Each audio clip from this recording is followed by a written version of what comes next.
slave cotton into manufactured textiles. That's why this was the first industrially designed city in the country, specifically planned and designed to turn slave cotton into textiles. That's why it was done. Make a few people a lot of money. 1836. Just a few months after that, in Macon, Georgia, P.B.S. Pinchback was born. He was born to his mother, Eliza, an African, Cherokee, Welsh, German slave, and her white master, the plantation owner, William Pinchback. They subsequently relocated to an area near New Orleans. When the old man died, Eliza, fearful of being sold back into slavery, which was a real threat, gathered up her 4 children and went north to Cincinnati, Ohio, the Free State of Ohio. Well,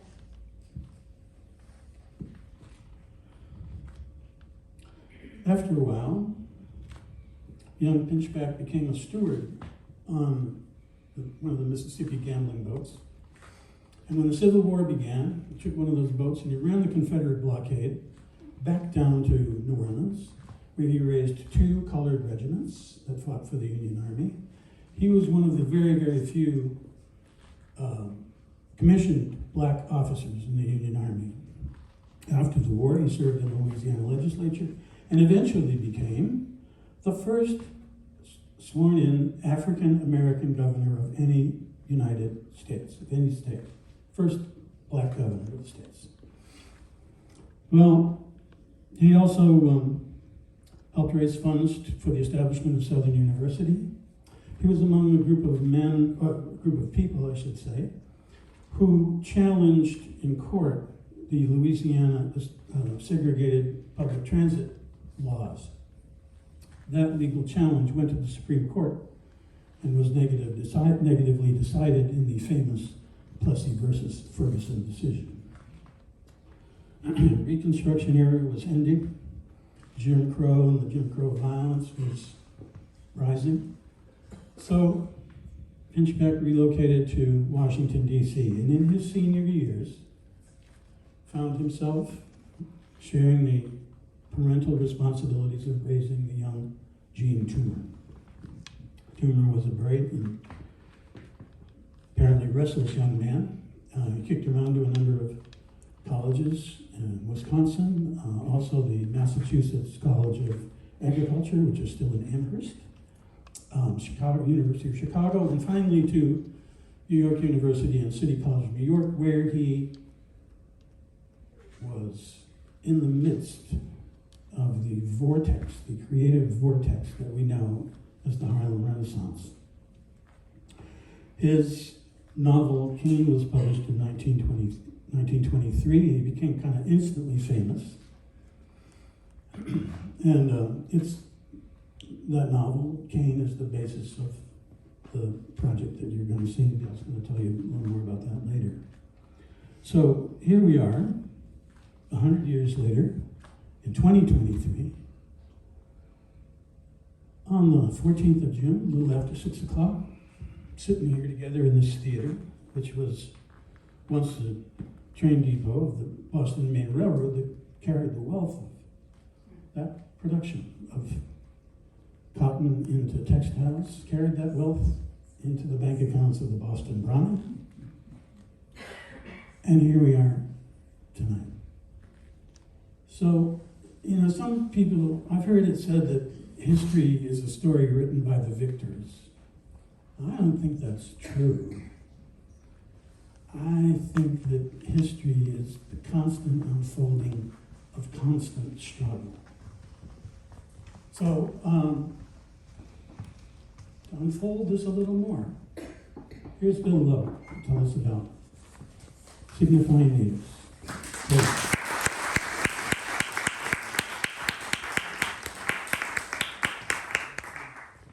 Stephen, thank you very much. This is an amazing event today.